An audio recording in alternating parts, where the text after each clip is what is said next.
Pessoal, vamos seguir então aqui com o capítulo 5 dos protocolos dos sábios de Sião. Aqui, né? Vamos continuar os protocolos. Eu tenho feito essa série. A gente tem analisado capítulo por capítulo. Essa aqui é a parte 7, o vídeo número 7, onde a gente vai avaliar aqui o capítulo 5.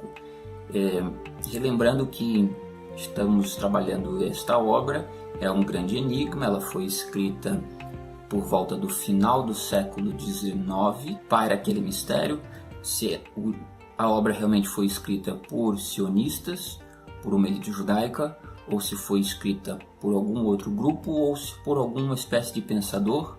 Uns dizem que é plágio, outros dizem que é verdade, alguns dizem que é uma obra, na verdade, plagiada de uma das obras de Maquiavel. O enigma permanece, o fato é que nós temos o material está aqui, então independente se é verdade, se é mentira, por quem foi escrito, com qual objetivo, é um material interessante da gente estar conhecendo, né? Ou seja, de forma neutra, a gente vai aqui avaliando as questões, conhecendo melhor a obra. As frases-chave do capítulo 5 são as seguintes: criação de forte concentração do governo, os modos da franco-maçonaria se apoderar do poder. Por que os estados não conseguem entender-se? Pré-eleição dos judeus. O ouro é o motor de todos os mecanismos dos estados. Os monopólios no comércio e na indústria. A importância da crítica. As instituições, como são vistas. Cansaço causado pelos discursos. Como tomar conta da opinião pública. A importância da iniciativa privada.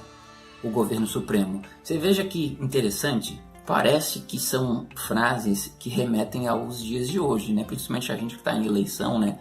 A nossa democracia, a nossa república, os poderes, esse jogo que são os partidos, né? Os discursos vazios de candidatos, né? Esse teatro, esse circo que é a nossa política atual.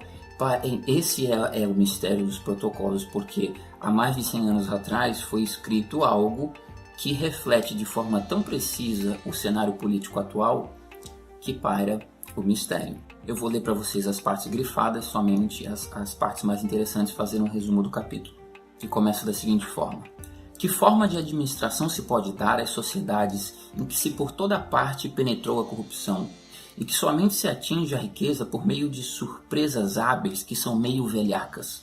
Sociedades em que reina a licença de costumes, em que a moralidade somente se aguenta por causa dos castigos e leis austeras, não por princípios voluntariamente aceitos, em que os sentimentos de pátria e religião são abafados por crenças cosmopolitas. Que forma de governo dar a essas sociedades, senão a despótica, que descreverei mais adiante?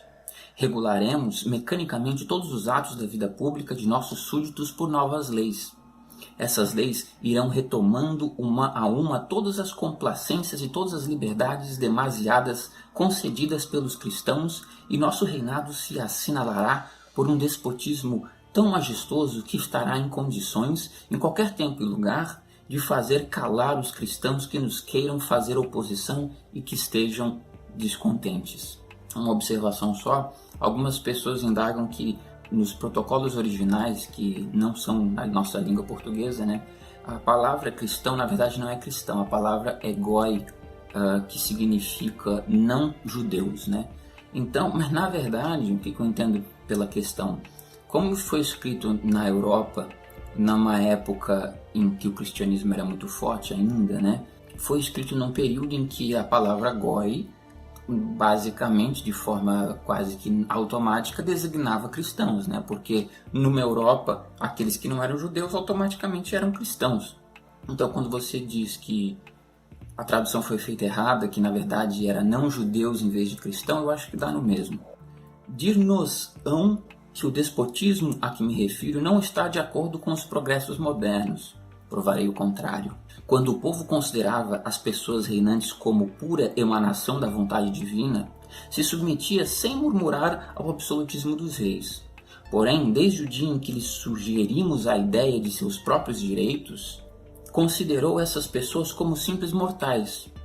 A unção divina, ele coloca com letras maiúsculas, caiu da cabeça dos reis, pois que lhe arrancamos a crença em Deus. A autoridade passou para as ruas, isto é, para um logradouro público, e nós nos apoderamos dela.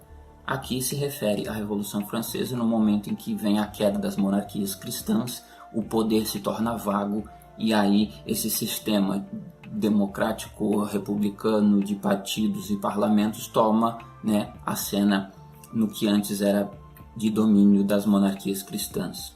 Então nós temos aí a substituição do que eles mesmos aqui designam como monarquias naturais, aristocracias naturais benéficas, a substituição delas pelas neo-aristocracias financeiras judaicas. Demais, a arte de governar as massas e os indivíduos por meio de uma teoria e de uma fraseologia habilmente combinadas pela regra da vida social e por outros meios engenhosos, dos quais os cristãos nada percebem, faz também parte do nosso gênio administrativo.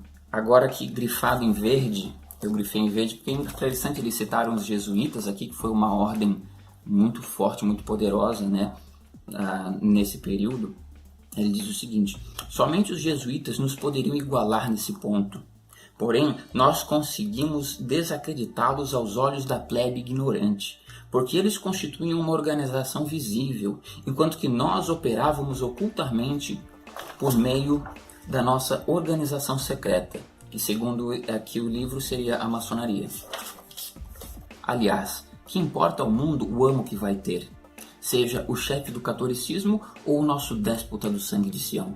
Mas para nós, que somos o povo eleito, a questão já não é indiferente. Uma coligação universal dos povos europeus cristãos poderia dominar-nos por algum tempo. Porém, estamos garantidos contra esse perigo pelas profundas sementes de discórdia que já se não podem mais arrancar de seu coração.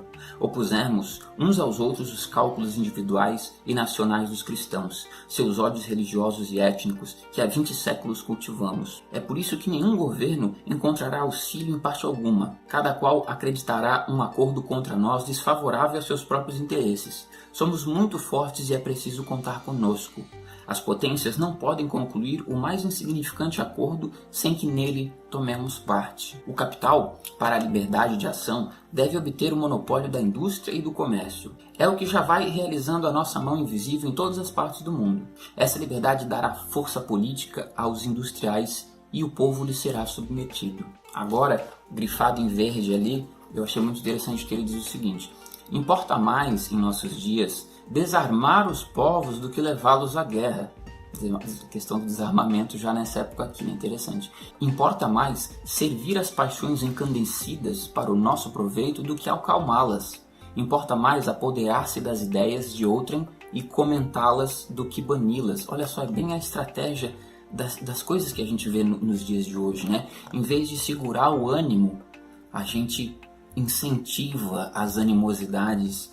Em vez de banir o comentário contraditório, nós nos apossamos dele e o comentamos com a nossa visão, né? Então, assim, são estratégias políticas que a gente vê muito nos dias de hoje, né?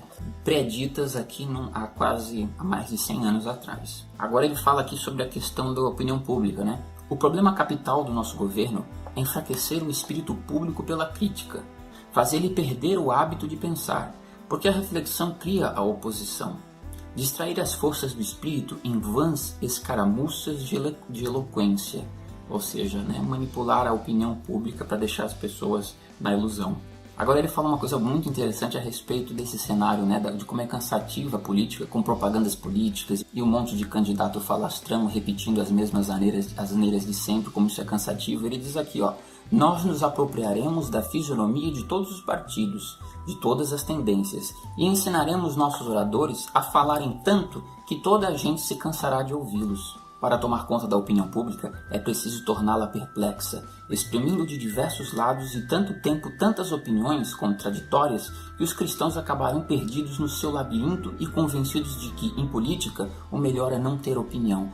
Pelo amor de Deus, gente, isso aqui é muito louco, né? Que a questão de política não se discute, né? Uma coisa tão chata que é melhor evitar a discussão política. Olha só o que o cara está dizendo há mais de 100 anos atrás. Parece que foi escrito ontem.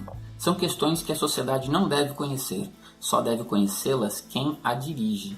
Eis o primeiro segredo. Ou seja, manter a população na ignorância. O segundo, necessário para governar com êxito, consiste em multiplicar de tal modo os defeitos do povo, os hábitos, as paixões, as regras de viver em comum, que ninguém possa deslindar esse caos e que os homens acabem por não se entenderem mais uns aos outros. É a discórdia que nós vemos nos dias de hoje, impressionante. Essa tática terá ainda como efeito lançar a discórdia em todos os partidos, desunindo todas as forças coletivas que ainda não queiram submeter-se a nós. Ela desanimará qualquer iniciativa, mesmo genial, e será mais poderosa do que os milhões de homens nos quais semeamos divergências. Precisamos dirigir a educação das sociedades cristãs de modo tal que suas mãos se abatam numa impotência desesperada diante de cada questão que exige iniciativa. O esforço que se exerce sobre o regime de liberdade limitada é importante, porque vai de encontro com os esforços livres de outros.